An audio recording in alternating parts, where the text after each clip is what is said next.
talk a little bit about that? Yeah, well, Saudi Arabia, like you said, had their municipal voting, and 978 women were registered to vote as like candidates, and 130,000 women registered to vote. It was a great turnout. 6 women are now elected to the municipal council, which is incredible. Awesome. It seems like this all happened overnight. There still are some roadblocks, though. I mean, women still can't drive in Saudi Arabia, which is really crazy. Or go out by themselves. Yeah, they have to be accompanied by a male, a guardian is what they call it. And women reported that they had a tough time like registering because of they have to prove their identity and their residency, and they were having a hard time with that. So that's a shame. But on the plus side, Uber offered free rides to all women who were voting for the first time. That's amazing. That's very wonderful. innovative thinking about that. Yeah. You know? So it's a great victory for women. Yeah. Woohoo for Saudi Arabia. That's actually so awesome because I remember us talking about that earlier and how like progressive that is. And I mean little steps, you know what I mean? Like I feel like like driving is important, being able to have your own agency is important, but like this is a major thing that can control those other things, you know what I mean? So I feel like they're definitely going in the right direction, so that's so awesome. And especially since that's most important, being able to vote for municipal elections, you know. And having someone to represent you. Exactly. Yeah. That's probably the most direct form of democracy too, is municipal government, you know? So let's hope in the future they don't get corrupted, Yeah, because hopefully. that could be easily done. So you guys have probably heard about Daniel Holtzclaw that was just now convicted for the alleged 13 rapings of women. He's a police officer from Oklahoma City.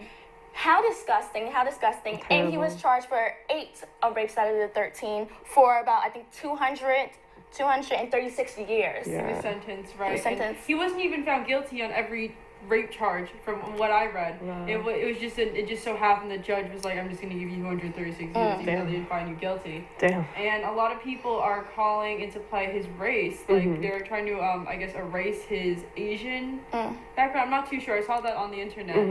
I feel The white race weighs more in the white privilege part of this. Yeah, and I feel like racism isn't just like anybody can be racist. Like Asian people can be racist. Yeah. You know?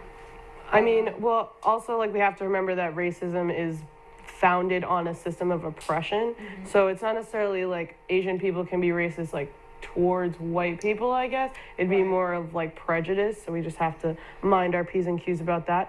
But, I mean, in terms of Daniel Holtzclaw, I feel like a lot of people are kind of lumping, like, his whiteness in, and sort of definitely erasing his Japanese heritage, if I'm not mistaken, because of like the whole like corruption with white cops in this country lately.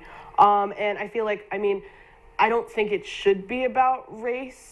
Definitely. Not on his end. Yeah, you know what I mean? Like, I feel like people are just bringing that into the conversation to make it more uncomfortable for people. And he was someone that had an MO. All of his victims were Black women. Yeah, middle-aged black women. And so that's why I think it is a race thing. You can't forget about white privilege. That's already going, inevitably, you could tell that is a problem. And I feel like a police officer is looked at, whatever his word is taken as truth, and everybody else, the common man, is discredited, whatever they have to say. But you have to think about the fact that, like, he is not white passing. You, like, when you see him, you see that he's vaguely ethnic. You know what I mean?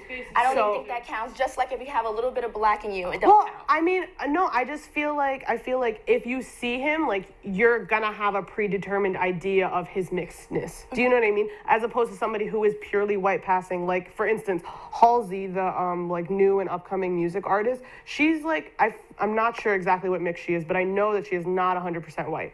And a lot of people discredit her race and erase her race because she is white passing, and it can hurt her too, but you know what I mean? Because if she identifies as a mixed person, as a person with like a culture and a heritage, it's unfair to erase that and to just presume like, oh, you're white passing. Trayvon Martin and his killer. George Zimmerman. Zimmerman.